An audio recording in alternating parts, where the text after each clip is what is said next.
Okay, let's get started. So thank you so much for joining us tonight. My name is Rafi Shulman, and I'm the co-founder of Olim Advisors. It's really a pleasure to have you here. We have over 100 people who have registered from Israel and around the world, and it's really our pleasure to be able to share information, to share advice, to guide you, whether you're making Aliyah or living in Israel. I just wanted to go over a few quick things before we get started. First of all, we are going to be recording it, so if you've come in late or if you have to leave early, don't worry about it. We're going to send out an email to everyone who registered by Tuesday, and then you'll be able to watch it at your own convenience. Also, feel free to share it with anyone else who maybe will find this information helpful, but for whatever reason wasn't able to attend. We are going to be doing a Q&A session at the end, so go ahead and type your questions into the chat window, and then we'll try and get to as many questions as we can at the end. Just keep in mind, please, that we can get into everyone's specific situations and questions.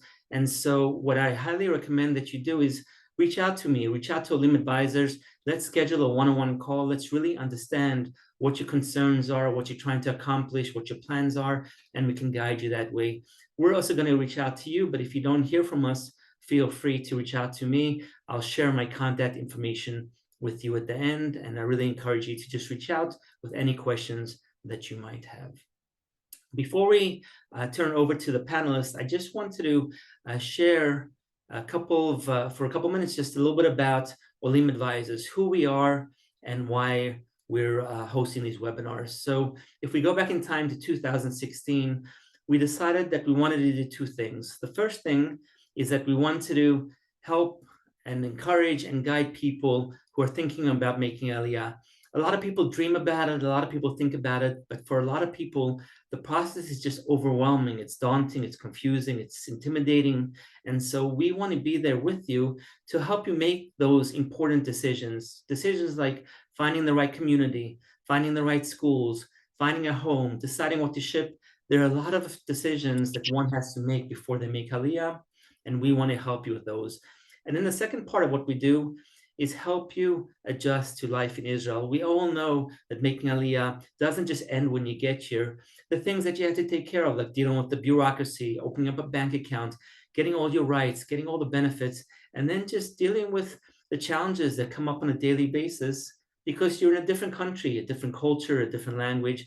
And so we are here to support you, to guide you, to provide you with that emotional support if need be, to really make sure that you lead a very happy and fulfilling life in Israel. And I want to share with you one stat that we're extremely proud of. Less than 1% of all the Olim that we've helped have made Aliyah and gone back, as compared to 20 to 30% of all Olim who make Aliyah. And the reason why is because we spend so much time helping the families before Aliyah, planning, researching, talking to people, and then providing that ongoing support and that peace of mind that people are looking for when they make Aliyah. So again, I really want to encourage you to reach out to us. We're here to help you in any way that we can. Speaking of help, I'd like to introduce you to our wonderful panelists who are joining us tonight. I'll start off with Rabbi Yosef Ginsburg, who is the Regional Director of NCSY Israel. Thanks for joining us. Then I'd like to introduce you to Ariela Davis, who is the Principal of Ulpanat Orly in Beit Shemesh. Hi. And then lastly, I'd like to introduce you to Melanie, Mund, Temirah Rosenberg, and Shoshi Ross, all who have made Aliyah with teenagers, who are raising teenagers here, and really, want to help you by sharing their advice and some of their experience. So thank you all for joining us. I really appreciate it, and I'm sure everybody that's here joining us tonight appreciates it as well. What I'd like to do is start off by just talking about planning a successful Aliyah for teenagers and a few things that you should keep in mind. So the first thing is choosing a community that fits your family. And you've probably heard of the expression, the soft landing. And really what people are referring to is finding a community where they're English speakers, where they're children of the same age, where you don't feel like a fish out of water. And what I want to mention here is that they're the Anglo communities that a lot of people have heard of, like Ra'anana, Ramat Beit Shemesh, Jerusalem, Modi'in, that are wonderful communities. But there are also other communities that maybe you haven't heard of, maybe you haven't considered, that also have a lot to offer. So when you think about, when you start looking into communities, you want to make sure that you and your children will feel comfortable and that there's the support that you need. And when it comes to support, what I'm specifically referring to is the support that you can get from schools. One of the big advantages of moving to one of these big cities that have the Anglo communities is that they have the support to help your children, whether it's Ulpan, which is the Hebrew classes, whether it's being able to match your children up with other kids who have recently made Aliyah. Just understanding the mindset of children who are making Aliyah is really important. And especially as the kids get older, one of the things that they'll need help with is preparing for the Bagriyot, for the matriculation exams. And so, if you would have asked me a few years ago about making Aliyah with teenagers, with older kids, I would have said that it's something that you really need to think about because there weren't as many programs, there weren't as many schools. Now there's so many more choices, there's so many more options, there's so much more support, but it is important that you take the time and that you research it and you look for it. And keep in mind that the best schools, the most suitable schools, may not be in the community that you live. A lot of children, especially as they get older, do hop on a bus, or very often the school provides transportation. And so when you're going through this process and searching for schools, don't just narrow your search to schools in your community, but look at other areas, speak to parents, speak to administrators to really try and find the best and most suitable schools. Then in addition, there's additional support that you can get, whether it's private tutors, whether it's people who will guide your kids and help your kids through school. There's a lot of opportunities. There's youth movements like Bnei Akiva. There's a lot of support, a lot of academic and social support that you can get. And so just keep in mind that the schools will provide a lot of that, but you'll probably need to supplement that with additional private tutoring and other support. And it's something that is very accepted, something that a lot of people do. A lot of Israelis also, they need the support. And so it's something that you should just be aware of and something that you should look for sooner than later so that you can help your kids do well in school. The next point is a really important point because people come to Israel with misconceptions. They come with preconceived notions, and the schools in Israel are very different than the schools in the US, UK, Australia, South Africa, where you might be from. And so it's important that you keep that in mind and that you adapt to the way that schools are run. That means that you might get a notification 2 days before there's a parent-teacher conference, not 2 weeks before, a month before. You might not find that your teacher is as communicative with you, and you might need to be more proactive. Keep in mind that the classes in Israel tend to be a lot bigger, so parents need to be much more involved, much more active in their kids' experiences in schools. And so it's really important that you recognize that there's good and bad with any school system, and the school systems in general are excellent, I think, but it comes down to you being involved, being an active parent in the experiences that your kids have in school. And last but not least, really keeping a positive attitude. There are going to be hard days, there are going to be easy days, there are going to be frustrating days. And the kids very often will feed off your personality, will feed off your attitude. And if you can acknowledge that, and I'm not saying that you should ignore it, but if you can acknowledge it and tell your children, you know what, today was a tough day, that's okay. We'll keep at it, we'll keep persevering. Next week, next month, a few months from now, things will get easier, things will get better. That, in my experience, makes a world of difference. And it really helps you and your children get through the challenging part at the beginning and really sets them up for success as you acclimate and as you adjust to life in Israel. Okay, so just a few points to keep in mind. And with that, I'd like to turn it over to Rabbi Yosef Ginsburg, who will talk a little bit about the social aspect of Olim and teens living in Israel. Sure. What's my particular time frame, just so I don't overstep my... You can keep it about 5-6 minutes. I think that would be great. Somewhere in that neighborhood. Okay, so nice to meet everyone. Yosef Ginsburg from NCSY Israel. We founded NCSY here in Israel 9 years ago. I'm sure many of you are familiar with NCSY North America. and even further, which focuses on inspiring the Jewish future, particularly for the teenage years, which is the years of youth group in America. That's not the case in Israel. In Israel, it's a very different system. It's a system where you're in high school, you're expected to lead a youth group. You're expected to be a giver, and there's very little opportunity to actually be a receiver outside of school, if you will. And so we opened up NCSY here for English-speaking Olim, and really it's broadened itself so much wider than that because once we discovered on the ground that every teen in Israel needs inspiration, especially as a receiver, and where the madrichim, the advisors, are post high school, post army, post shirut leumi. That conversation is very different and a lot more adult and a lot more relatable for them, and that's not something which most teens receive, even Hebrew speakers in this country. It's somehow a monopoly per se, in that there is no youth group where teenagers are the receivers, and there's so much quick growing up in this country, albeit probably too fast, that a lot of that gets lost. So a little bit just about Tommy speak about the social aspect, which is, we have the zchut. We're not in a school, and we're particular about that, and we love so many of the schools. Orly is here. We have some great girls who've been to our programming from Orly, and we're something out of that. We're something which is disassociated from Bagrio, disassociated with anything which will create that anxiety for just about any single teen, whether they have anxiety or not. And that's because it's incredibly challenging. I think the first and most important thing is to understand that put everything Aliyah, Eretz Yisrael aside, even though it's a hard to on a meeting like this. Teens are teens no matter where you stick them, whether they're in the United States, America, Mexico, or Israel. Teens will be teens. So everything is exacerbated, everything is on steroids, everything is that much more dramatic, no matter what it is. So often it's a red herring that becomes Israel. But that also the opportunity for them to show and discover. The challenge is, and this is something that we're not used to because we grew up, most of us probably Jews around the world, not as second-class citizen, immigrant feeling individuals.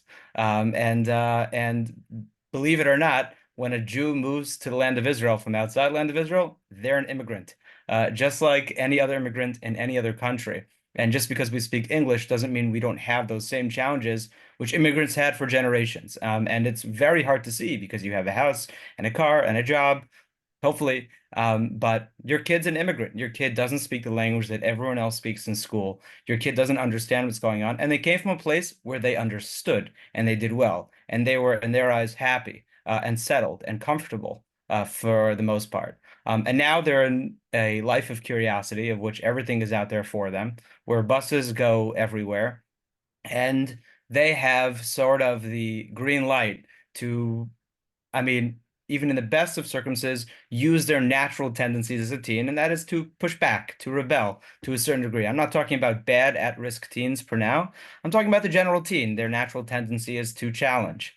And that, again, gets all the more challenging when you are the one bringing a teen to Israel, or you're the one who brought a teen to Israel. Because how much more can I push their buttons? How much more can I tell them what to do?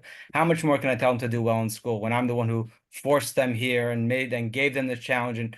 But all of that is not really true. The first and most important thing is obviously communication. There really is just no second with any challenge that comes up with teenagers than just literally sitting down and talk with them.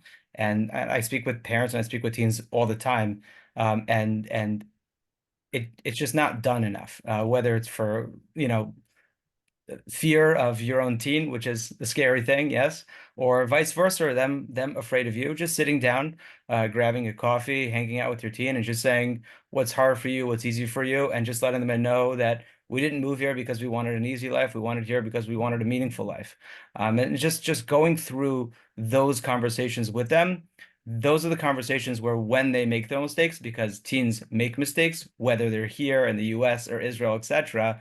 But at least they'll call you. At least they'll be in touch with you. At least they'll communicate with you. So that's in terms of the parent child, again, we're trying to mash this into 5 minutes. But parent-child relationship is with teenagers is just communication and talking level with them. It really is almost that simple, almost that simple. There are exceptions with all teens, of course. When it comes to the social life, so in Israel, 14-year-old becomes 18-year-old, and because an 18-year-old in the States then maybe goes to college or a gap year, an 18-year-old is going to the army or a Hezir Yeshiva somewhere else. And just everything is, again, that much more boosted and sped up and more intense as the land of Israel is. And therefore, so is their social life. So is going out.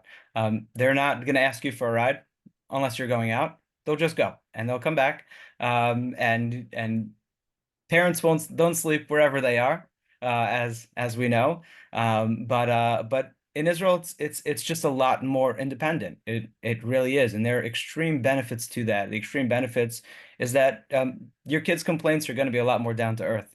They're not going to ask you for a particular car that they would have if you were from somewhere else or a particular thing. They might, but they know the reality. They know what their friends are getting. They know what life is like here. And so the independence of that and the fact that a 18-year-old in Israel can go to the army and succeed is tantamount to what that growth process has done for them through high school. And there is something to the boosting of that process. On the other hand, the world is their oyster, and they're their most curious age in life. And age is less of a factor here, particularly as you know, when it comes to buying whatever you want, when it comes to trust, as long as you can pay for it, it is out there. And because teens are so much more independent in this country and on their own, they don't need to be picked up. They don't need to be, they can find a way home. They're going to high school somewhere else, maybe in a panimiya somewhere else, sleeping somewhere else. So really the challenge of that, particularly where we come from a place where, I mean, you had to get driven there, you had to get picked up for the most part, is really something that is challenged. That's why we opened up NCSY, is to meet them where they are outside of school. We have, just this past Thursday night, latte and limud. They're going to Ben Yehuda anyways. Stop by Sam's Bagels, grab a free coffee. They think they're getting something free. They're learning Torah and Eretz Yisrael for 2 hours. Everyone's happy. Everyone's a winner. And it's just to meet them where they are, but just really be in communication. So am I going to tell you that teens are not going to make mistakes in Israel? Nope. But I'm also going to tell you that teens are going to make mistakes wherever they are. And that's part of their growth process. And the most important thing is that you're in touch with them about it and letting them know that you're proud of the things that they are doing over and over and over and over again. There's really never too much of that. And you're proud of them fixing their mistakes as well. And that's really, again, I'll stop. I think that's my 5-minute mark. But nice to meet everyone, and feel free to reach out with any questions, comments, statements, or just a hello whenever. Thank you so much. Appreciate it. Ariela, you're next.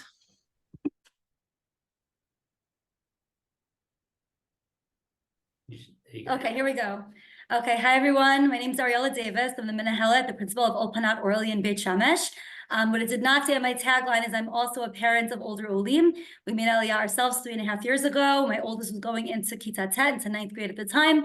So I spent a lot of my day either at home or at school working with teens. And shout out to Rabbi Ginsburg. My girls at Orly absolutely love NCSY. My parents made Aliyah last year with Olim Advisors. So shout out to you as well.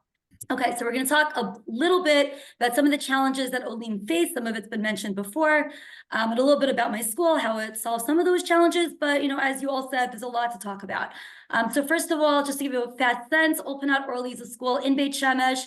It's for grades 7 to 12. A lot of the schools here, the Ulpanot, start in 7th grade. Half the school are Olim, which means they made Aliyah within the past 10 years.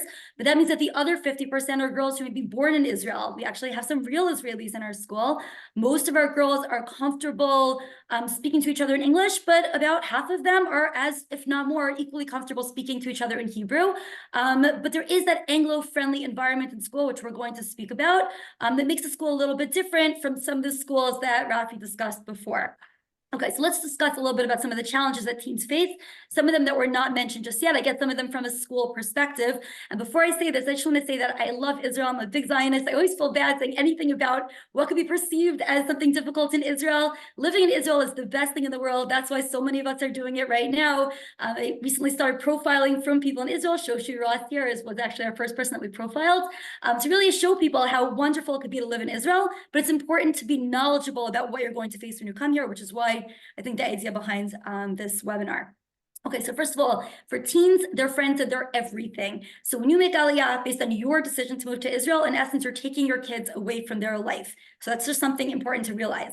For teens, self-esteem is not fully developed. And you take them to Israel, it's not just about Hebrew, it's also about the accent. One of the first things that teens work on is not their Hebrew, is their accent. To get that resh, like that's something really important, which clearly I did not master yet. But sitting in class when everyone else sounds like an Israeli and you don't, can be something that really throws a kid's self-esteem. The fluency, knowing the system. In America, we know what the system is, right? You go to high school, you go to maybe a year of seminary, you go to college. Here it's like, yeah, I'm going to do 2 years of Sherut Lumi, maybe the army, maybe it has there if you're a boy. Then maybe I'll do a year of madrasha. Then maybe I'll take off a year of psychometry. Then when I'm 25, maybe I'll get around to college. It's a totally different system. It's a totally different trajectory. Something important to get used to. Many students, sometimes the top students, the most successful students in America are the ones who have the hardest time when they make Aliyah because they lose their identity. When they were in America, they were the one who knew everything. They were involved in every program. And now they're sitting here and they don't know what the words being used in chemistry are. And it's really hard. It really throws their identity. And often I'll be talking to students about this at interviews and I'll see the little tears in their eyes when I'm describing this. And they're like, yeah, that's me. I don't recognize myself here in Israel. Religious boxes are often very different in Israel. Beis Yaakov in Israel is not the same thing as Beis Yaakov in America. Modern Orthodox in America, YU, whatever it means, is not necessarily the same thing in Dati Leumi. What's accepted here is not necessarily accepted there. And that's something for kids. It's hard sometimes to find the religious boxes. Sometimes kids can seem more inspired in some ways in America, and it's very different here. As parents, we don't necessarily know how to guide our children. How to get a patur in the army? What is the Sherut process? What is normal? Like, do you let your 7-year-old take a bus? Do you get them a phone when they're 7 because they're on the bus by themselves? Like, what exactly does that mean? The independence factor can really throw a parent. As mentioned, Israeli schools do not communicate with parents nearly as much as American schools. You can go to your mid-year parent-teacher conference and you realize your child got a 50 in math, but oh well, no one told you that because like, why should you tell parents that? That's up to the student. You know, your kid didn't show up to school. You didn't find that out because like, okay, the kid got there on the bus whenever they got there and there's no need to communicate with the parents. You know, kids may come to school, they may not come to school. I always say in America, we pay so much tuition. Your kid is not missing school in America because you pay that much money in tuition. You are making sure your kid goes to school.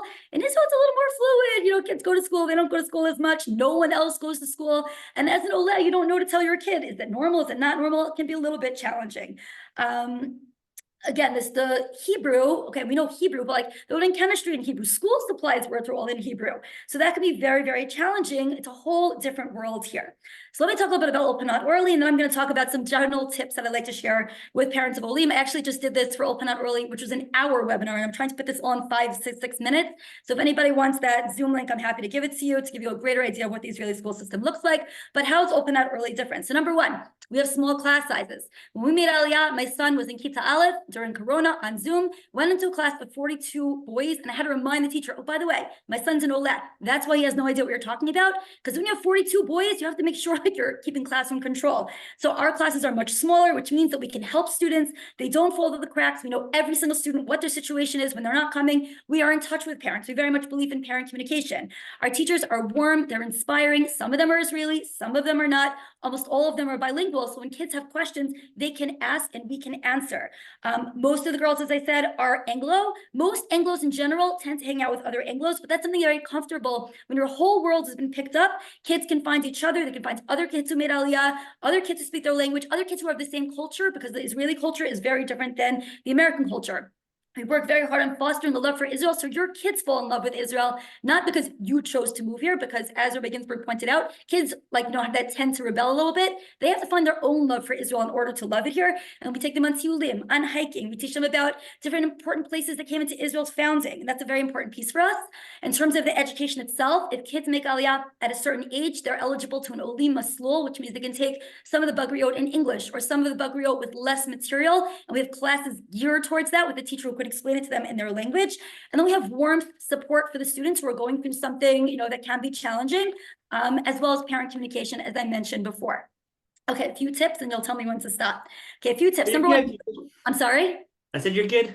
I'm good. Okay, I talk quickly, so that helps. Okay, tips. Know your child. Not every child is going to come to Israel the same way. It doesn't necessarily have to do with how smart or how successful they were, because as I've mentioned before, that can make it even more challenging. But is your child resilient? How do they deal with things that are difficult? Are they excited to make Aliyah? And do they know what that means? Do they realize to make Aliyah does not mean getting iced cafe every day and going to whatever they did on vacation? It's a different world, and try to educate them a little bit about what that means. But are they resilient about challenges in general? Teach your child how to laugh at challenges. If you don't Khalila use Olim Advisors, or even if you do, at some point in life, you may have to go to the bank by yourself. You will have a story after you go to the bank. That's why you should use Olim Advisors for the rest of your life. You will go to the post office. I don't know if you offer that service, but you should. The post office, everybody has a story about the post office. If you walk out of these places and you're laughing about it, you're like, oh gosh, I'm writing in my storybook, your kids will see how you deal with bumps. If you push yourself to speak Hebrew, even though your accent doesn't sound so amazing and your language is not so amazing, they will see, okay, my parents are pushing myself, and therefore I can push myself when I'm sitting in an all Hebrew class, and I don't worry so much about my accent because my parents aren't. But if your child is a child who's anxious, if your child is a child with low self-esteem, if they're nervous about making Aliyah, offer situations of more support. Realize you are choosing to move to Israel. Israel is not America. So a lot of people are like, oh, in America, they did this. America is not choosing to be like you. You're choosing to move to Israel. So even if you're right, that it made a lot more sense the way they did something in America, they're not going to change to be like you. And the more you say, oh, in America, they do it like this, your children are going to say the same thing, and they're not going to be so happy. One last important piece that I want to share is Hebrew. Hebrew is an important piece. It's something that we don't, in Ulpanat Orly, a lot of our classes, most of our classes are in Hebrew because it's important not to be an Anglo bubble. At the same time, if your child is not super motivated, realize that you are taking them as older Olim. And that means that they are going to be maybe not as motivated to learn Hebrew because it's so overwhelming. They're dealing with the social upheaval, everything, and the academics in Hebrew. And they may not pick up the Hebrew because the Hebrew is done conversationally. That's how we pick up Hebrew, not learning biology, not learning chemistry. We pick up Hebrew conversationally. So if they don't pick up Hebrew in high school because conversationally they're hanging out with Anglos, they may pick up the Hebrew in the army, doing Shirut Ulumi. When they don't feel that same stress and that same level of upheaval, then they'll pick up the Hebrew. So follow your child's pace. Don't put your goals on top of their goals. See what's the best way to support them. And Be'ezrat Hashem, everyone will thrive. There was one other piece I just wanted to share. I don't remember what else I wanted to share, but everyone should come to Israel, even if it sounds challenging. And the last thing I wanted to share is that Ulpanat Orly, something I'm incredibly proud of. We've had kids who made Aliyah in 11th grade, kids who made Aliyah in 10th grade, 9th grade, etc. We believe, Ayin Har, unless Rabbi Ginsburg corrects me, we do not have one student who made Aliyah who wants to go back to America right now. And that's something I feel very, very proud of. Some of them very badly wanted to go back to America when they came. Baruch Hashem, every student has found her place and she's happy here. And that's something that we're very, very proud of at our school. I'm done. Kol hakavod. Thank you, Ariela. All right, Melanie, you're up. Hi, everyone. My name is Melanie Mund. I made Aliyah in May to Jerusalem with my husband and 4 kids. My oldest is 13. I have an 11-year-old, a 6-year-old, and a 3-year-old.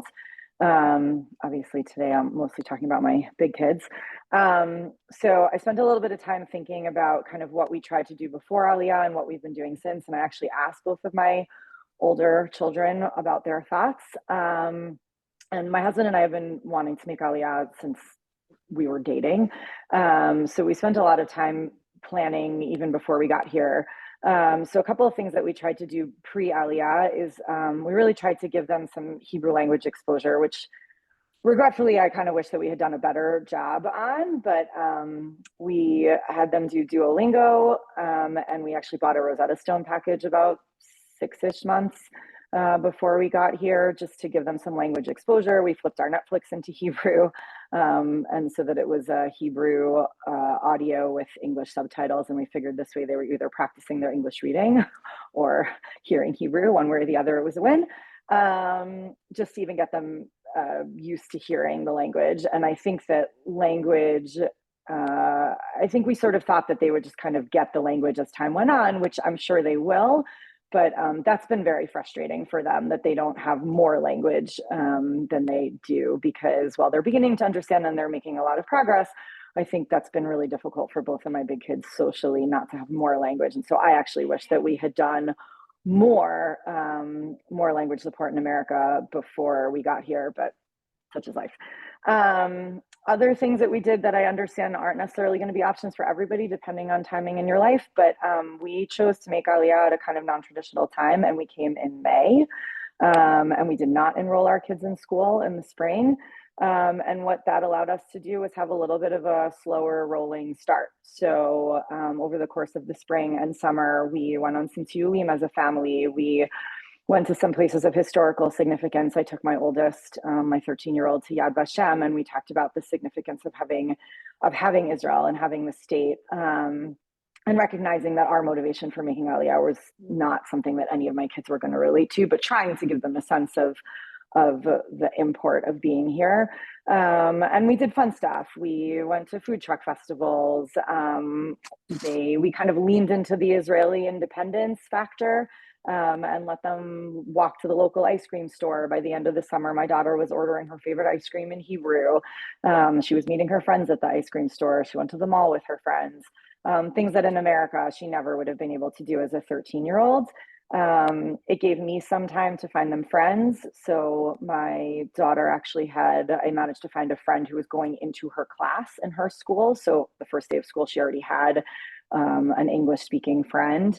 My son made some friends on the block. We took them both to see their schools in advance in the spring while they were still in session.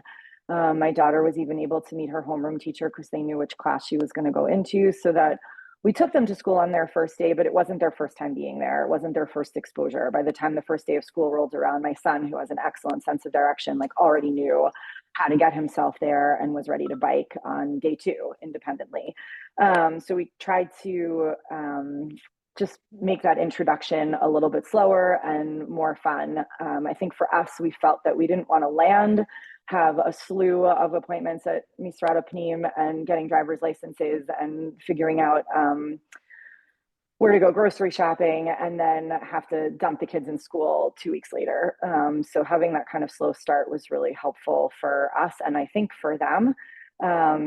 My daughter also, over the summer, because we came in May, I signed her up for horseback riding camp. She's been riding for years. She loves it.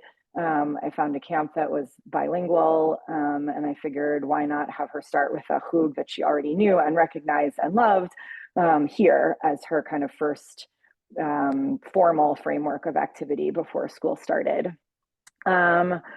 I think other things that have come up, and this is again in talking to my kids and asking their opinions. My daughter said that we didn't set her expectations low enough because we think she's in this incredible, amazing school with this amazing program with amazing teachers who are super supportive, and she doesn't always feel that way, which I think it's winter of our first year of Aliyah. There's a war. It's just a hard time for everybody.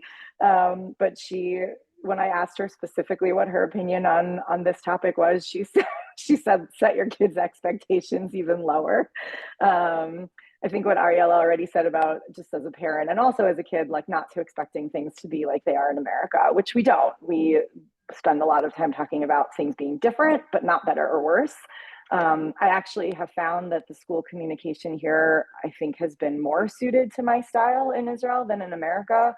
I think all of my kids' teachers have been really good about reaching out when there's problems. And I've found that a lot of the time they just want to figure out how to help support the kids better. And it's not necessarily just to report problems. And in America, I felt like I got emails when there were issues and problems that needed to be solved in a more pejorative tone. And here I feel like teachers are more supportive of just how can we help your kids with their Aliyah experience. And I think on the school front, one thing that's really important is if you move to a place where you have the option, picking a school that knows what they're doing with Olim kids is invaluable. And we didn't totally understand this until recently, but any school your kid goes to, they're going to have Ulpan rights and they're going to get Ulpan support because they're entitled to it as new Olim.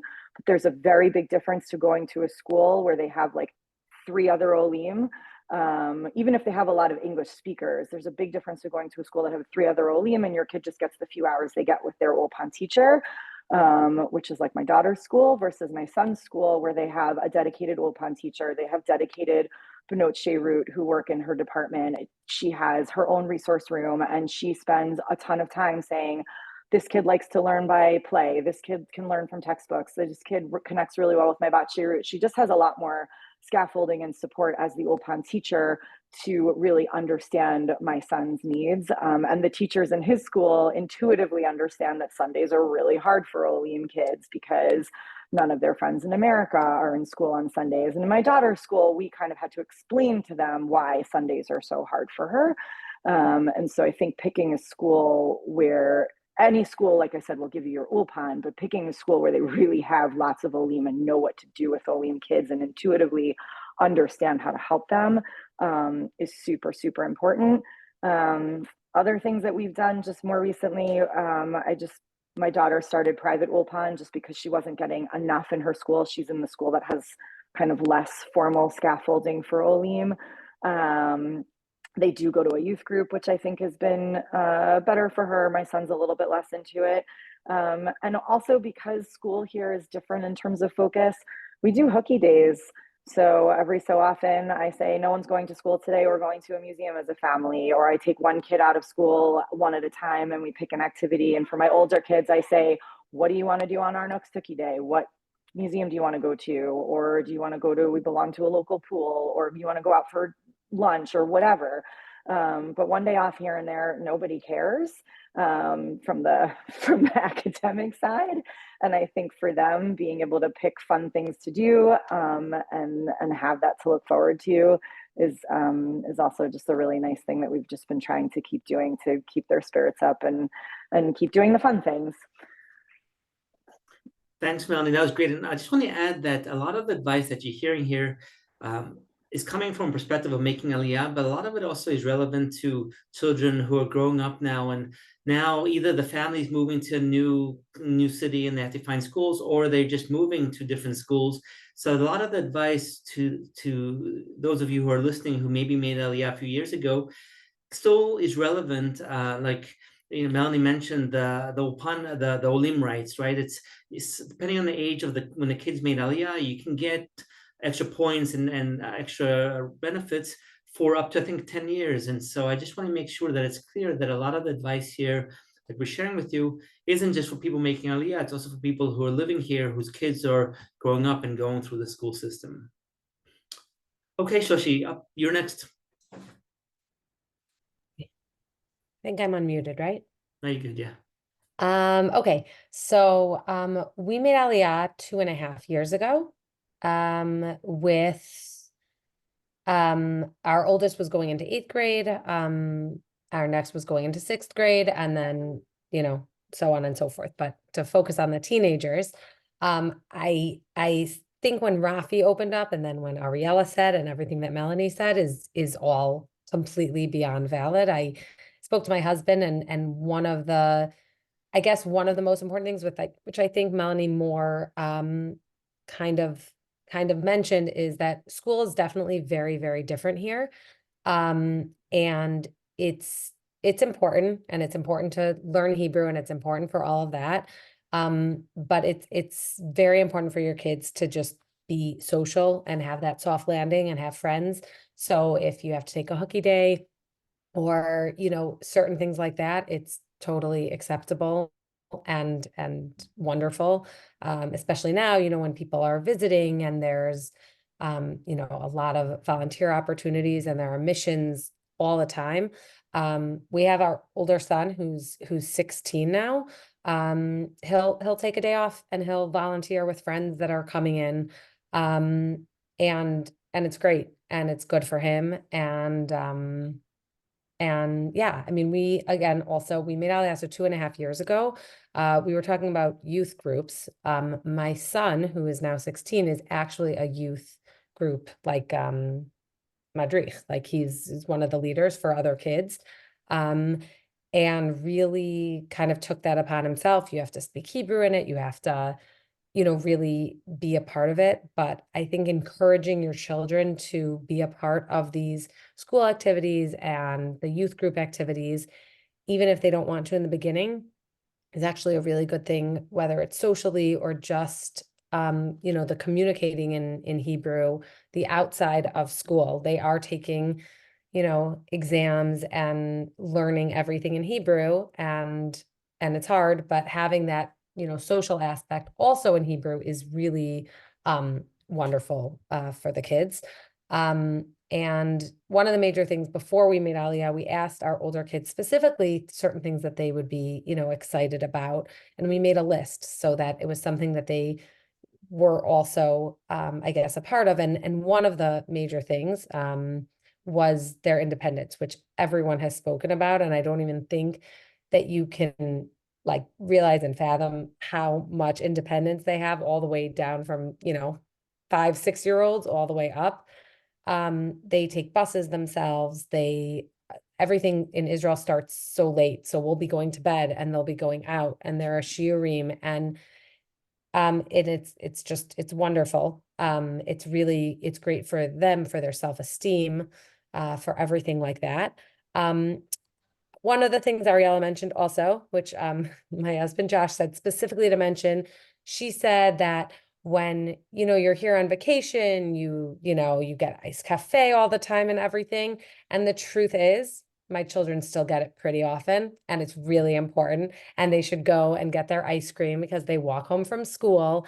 And so my 8-year-old now, I mean, I guess she was 5.5 when we made Aliyah. They walk home from school. That's one of the like big independents, at least in Ramat Beit Shemesh. And I would say at least once to twice a week, they swing by and they get their iced coffee or their ice cream. And it's something that they're, again, excited about. So I think one of the more important things, especially with teens and Aliyah, is to make things exciting for them, to do tiyulim, to have your hooky days, anything like that. Obviously, there is school and there are things that are hard, but that will come in time, and the happiness for them and like the social aspect, I think, is way more important. And I think just lastly is that all advice, whether it's coming from me, Ariela, who's a principal, Rabbi Ginsburg, who's a director, you can take all the advice, but it really depends on your children. So you'll take like a little bit advice from here, a little bit advice from there. They're principles, they're not rules. What is it? Like klalim, not, I don't know. My husband said it's probably some Gemara term, but it's different. You can take some of it, you can leave some of it. You really have to depend on how your child is as well. But I really, we've been very happy here, and I think it's one of the greatest places specifically to raise teens and children. And it's been wonderful. So yeah. Great. Thank you so much, Shoshi. All right, Temirah, you're up.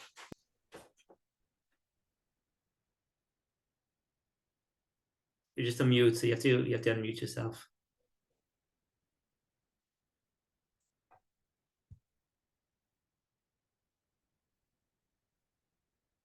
Temirah, you're on mute still. Unmute. Okay. Yeah, now you hear me? Now you Okay, get great. Hi, I'm Temirah. And we made Aliyah 6 years ago with a 6th grader and an 11th grader. We were looking for a community with a strong Anglo presence. We wanted to do what Rafi mentioned, soft landing, especially since our kids were older. We wanted them to be in a community where they would feel more comfortable culturally, and also, language wise. They did go to day school in the States, but their Hebrew was not fluent.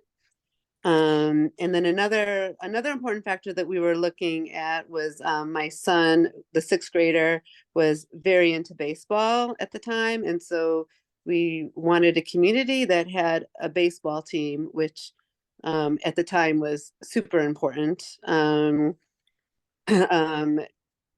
that time. So that was definitely like a must have. And because we wanted them to have a place, a community where they would feel comfortable and feel like they could be themselves. And I know Israeli culture is different, and you know, we just wanted them to feel like they were part of something and be able to connect to the, you know, to their friends and the other kids, you know, in our yeshuv. So thank goodness our son, the 6th grader, he had sports, and there really was still is a fantastic group of boys in our yeshuv, and it was definitely not easy, but he adapted really pretty easily, and he had, I think, as smooth a transition as you could possibly have. Thank God. And I really owe a lot of that to the people on the yeshuv, the school. It is very important that you would all mention that they go to a school where they know Olim and they know what to do with them. It really makes a big difference. And then our 11th grade daughter, thank God, she had a fairly smooth transition socially. I mean, I don't need to explain how difficult it is to move to a different country, you know, at age 16. But then also we had a wonderful group of girls on the yeshuv that really welcomed her, and we were really lucky in that regard, which I guess is why it's so important to look at the community you're moving to and make sure that there are, you know, similar kids, you know, to your own children. So thank God, we were very lucky and socially with her.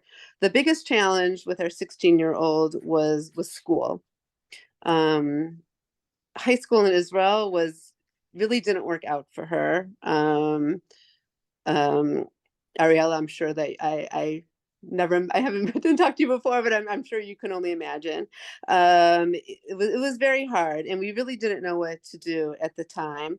But then I was taking Ulpan class at the time, and someone in the Ulpan class just happened to be talking about their own son, how he came at, you know, at a 11th grade, also an 11th grader, and he, not even knowing my issues, was just talking about how his son got his GED in America, skipped 12th grade, did his Army service, and he was currently in university. And the light bulbs went off in my head, and I'm like, oh my God, sounds like it could possibly be a solution. And you know, we did a lot of research, and in the end, my daughter didn't do 12th grade. She didn't. She had taken Bagrut in 11th grade. You know, whatever you take in 11th grade, but she ended up getting her GED here in Israel, and also studying and taking the SATs. And she and now she's in her last year at university. She did 2 years of Sheirut Leumi and then applied to university, and thank God she you know, she's basically doing everything that she wanted to do with her, you know, with a GED and the SATs. So thank God it really worked out for her. And like I said, she's graduating this year, and she already has, thank God, a good job. So thank God.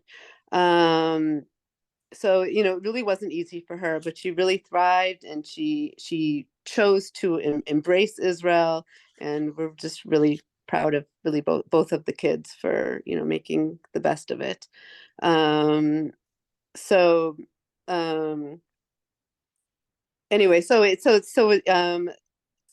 know, so something we definitely learned from this is that there's always a solution. You have to find it, and it's not easy, but and there's never a good time to make Aliyah with teenagers, but there's also never a bad time. And you know, I agree with what everybody else said, that it's, you know, it's a wonderful place to raise kids here and be kids, and you know, and even as teenagers. So Great. Thank you so much, Temirah, and thank you, everyone.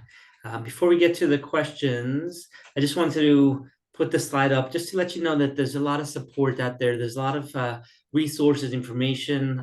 We have a phenomenal Facebook group with Olim and Anglos. We have a WhatsApp group. There are different tips and guides. And so, we just want to share the information. We want to be able to guide people. So if you'd like to get this information, definitely reach out to me. My email is here. And I'll just put my contact information. Feel free to reach out to me, and we can help you in any way that we can. So I'm just going to stop the sharing here for a second and look at some of the questions. And we have a few minutes, so I'm going to. There's a really interesting question here about, and it's really to all the panelists, asking how you and your children adjusted to, in essence, downscaling of life, right? Whether it's a small apartment, it's one car, it's definitely a big change. And so I'd like to open it up to all of you just to hear your thoughts about how you and your children adjusted to the very different lifestyle. Everyone wants to go. Okay, I'll say one thing. Sure. One of the things is we came from Chicago, where the weather months out of the year is horrible. So one of the things with downsizing is, yes, the house is much smaller. Kids are sharing rooms. There's not as much space, but they can go outside very, very often. And so they really, really use the outside space a lot. They play in the parks, they walk by themselves, they go places. So I would say they don't need the basement and that space as much because they have the outdoor space more. Okay, great. Anyone else? Yeah. First of all, I think obviously the younger the kid, the easier, because they don't notice as much. But I think it's important to understand relativity in Israel, meaning everyone has a similar sized house. Everyone's in more or less the same boat. And actually, teens are less, or kids in general, but particularly teens, don't notice it as much. It's actually more the parents that are bothered by this, that I found, than their kids themselves. As long as they have some space, a corner in some room somewhere, that's their space. And usually they're happy with it. It's more the parents who need that larger space in the car and the trunk and the extra room and the old, blueberry bushes in the back. So it's important to take a little bit of cheshbon nefesh for when one moves, to expect it, how they're going to deal with it, not just their children. Their children will be fine. They'll grow into it for the most part. Great. Anyone else? I know that with us, our boys have bedrooms literally the size of closets, and they realized, and they told us, we don't really spend much time in our room. We sleep, and then we're out of the house. And so I think, as a number of you mentioned, there are a lot of things that you do that replace that, and the kids realize it's not so much materials, it's not the clothes, it's not the shoes, it's not the cars and the bikes, it's the experiences. And I think that's one of the amazing things about living in Israel, is that kids buy into that. They really do. Rabbi Ginsburg, there's a question here about NCSY and if it's just co-ed or not co-ed. And so can you just talk a little bit about that, and the type of kids that you tend to see get involved in the programs? Sure. So NCSY Israel is a co-ed youth group. In its main programming, it's growing larger than that. For example, we have now some also single gender programmings, as well as 2 summer camps that are separate boys and girls, as trying to open up to more and more teens, as more and more teens are looking for inspiration outside of school. So we're not an at-risk program. We're also not a perfect kid program. We're for your general teen, the 85% of the population. For teens who are not right for our programming, they need a psychologist or a specialist. We have great relationships with great organizations, and we help them out. And often they come back when they are who they are. But it's your general kid on the block, who's just bored, doesn't know what to do, goes to get ice cream on the way home from school.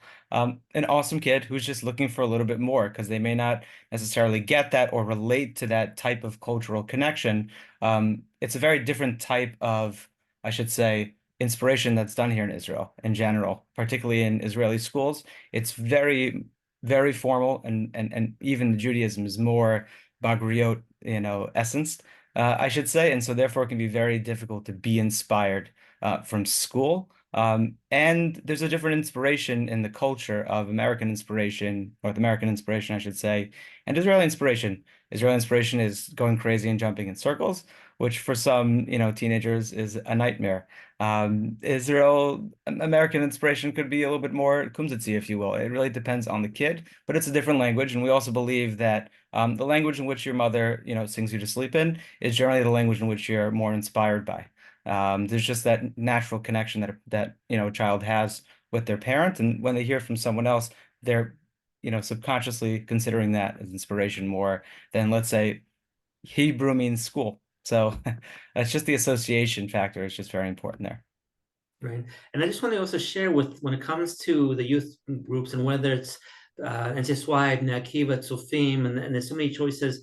One of the things that really impressed my wife and I is the amount of responsibility that kids are given, and they're not just coming as kids, they're coming as you mentioned, as madrichim, as counselors, and there's so many chesed opportunities, and there's so many, the kids will put weddings together for couples that need it, and they'll go out to hospitals, and I really think it's part of the fabric of growing up in Israel and being part of the society here, and a lot of that comes from these amazing youth groups. So when you do make Aliyah, if you're here already, and really try and encourage your kids to get involved, because I think they can get so much out of the experiences from a social point of view, and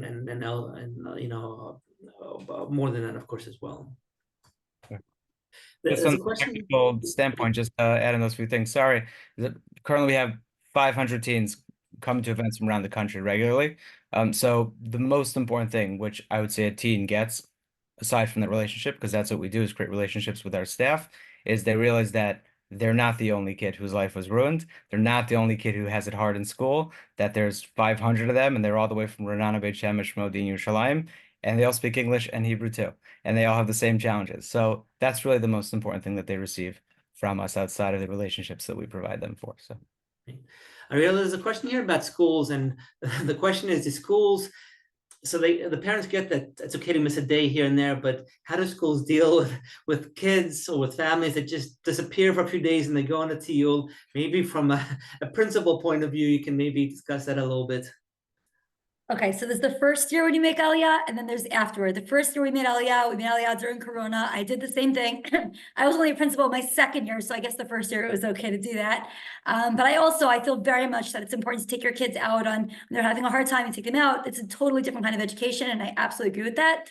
Depending on what grade your kid made Aliyah, how they're doing Big Adol, as a school, it is a challenge because your kids still have to take a bagrut, and let's say when you take your kid on a one-day tiyul, okay, that's not a big deal. When you take your family to go to America and the tickets are cheaper to go here, and it's in December and you're missing 3 weeks, that is really challenging for kids, and they come back and it's a lot to make up, and they're already struggling. So it's not always the smartest thing to do. As a school, we try to understand because we have a lot of Olim, and there's a lot of people who have to balance family in America on the tickets, etc. But realize every time you're taking your kids out for a significant chunk, that is challenging. The other piece that I'm going to address is that a lot of kids will be like, I just don't want to go to school today because I'm tired. And as parents, I think it's really important to tell our child that even if something is challenging, if they have to come home earlier or whatever it is, but to encourage your kids to go to school. Now, again, that doesn't negate that sometimes it's good to have a hooky day. Again, I agree with that. Take your kid on school here and there, but there has to be that balance, like everything else in life. Go to school, try to make it consistent. And when you need it, we have a different kind of educational or break kind of experience. So I think balance is the key. Great, thank you. Temirah, there's a couple questions here about the JD and what you did with Bracha. Can you just speak for a moment or two about the university application process? So when the universities in Israel, when she applied, then did they look at her SAT scores and the GD scores, and that was it, or the other things that she had to have as well? Yes. No, she just needed, obviously you have to do the research yourself. I can only say what we did, I don't know the rules are for everywhere, but, everything was based on her GED, which is really just a certificate saying that she passed. They did not ask I don't believe they asked for transcripts from her high school, from freshman and sophomore year. And then her SAT score. And she did a class here in Israel, like a preparatory classes here, and she studied on her own, and and she took it in Israel. If you take, at the time when she took the GED, you had to take the GED, you had to do a course here in Israel. So if you're coming to Israel, if you could get it done maybe before, it might be easier, because you wouldn't have to take that course, but it was all fine. I mean, she took the course, she did the SATs, and she got into exactly where she wanted to go get into. She also did apply to international programs in English. So, and I was told that there were some programs that they wouldn't accept the GED and SATs. I think if you want to go to medical school, I remember that being an issue. But you just have to do the research yourself. Nefesh B'Nefesh does have a education, or at the time had an educational expert, and I did also speak with her.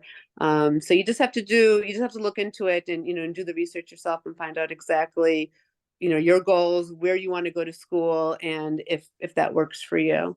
But it's definitely, for us, it was an amazing option, and it really worked for her. Great. Thank you so much. Okay. I know that a few other questions here that we're not going to get into, also some specific questions, like I mentioned before. Definitely reach out to us. We can have one-on-one conversations and get into the details of your specific situation. Before we end, just if we can go around, and if everybody can just say where you live, which city and which neighborhood. Some people asked about that. It'll be a great help to everybody. So if you can just, we'll go around the room and you can share that. I live in the Arnona neighborhood in Jerusalem. I live in Hashmonaim. I live in Scheinfeld, in Beit Shemesh. I live in a yeshuv called Temirah. And I live in Ramat Beit Shemesh, a specific area, Ramat Shiloh. Great. Thank you so much. Thank you all for joining. Thank you everyone for joining. We want to encourage you to see your plans, Aliyah plans through. And if you're living in Israel, we're here to help you in any way that we can. So thanks for joining everyone, and have a Shavuot Tov, B'Sorot Tovot, Kol Tuv.